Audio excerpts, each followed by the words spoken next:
my people are being taken from their homeland and being put inside of a concrete city.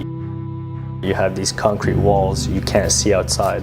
Here's a man who's used to just listening to his own breath out on the land, just him and the wind.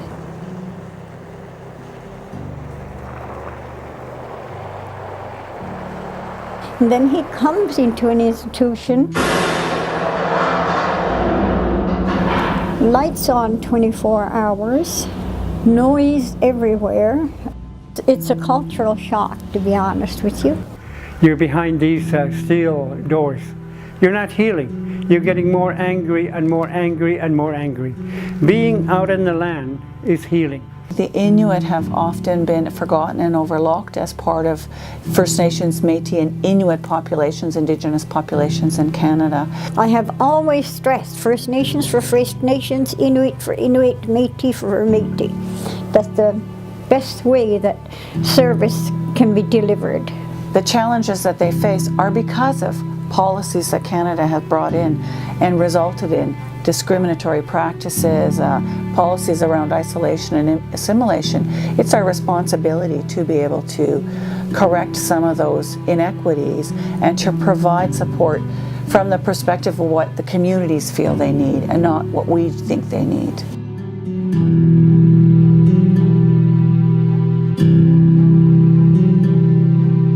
If you deliver a non-Inuit program to an Inuit person, historically it has not worked well because they can't relate. In the beginning years, of course, they couldn't relate to red light, green light, yellow light.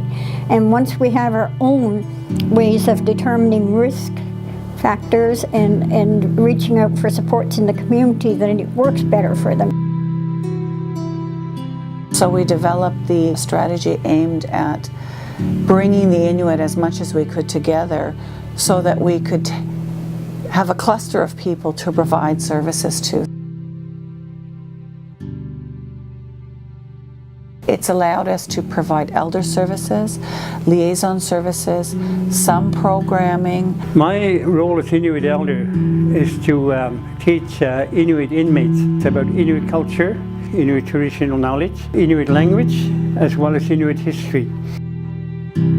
We've also looked at video conferencing so that people can connect to their families because of that distance, because they don't get visitors, they don't get to go home, they miss funerals and important events in the community because of the distance, and a lot of times the cost is prohibitive.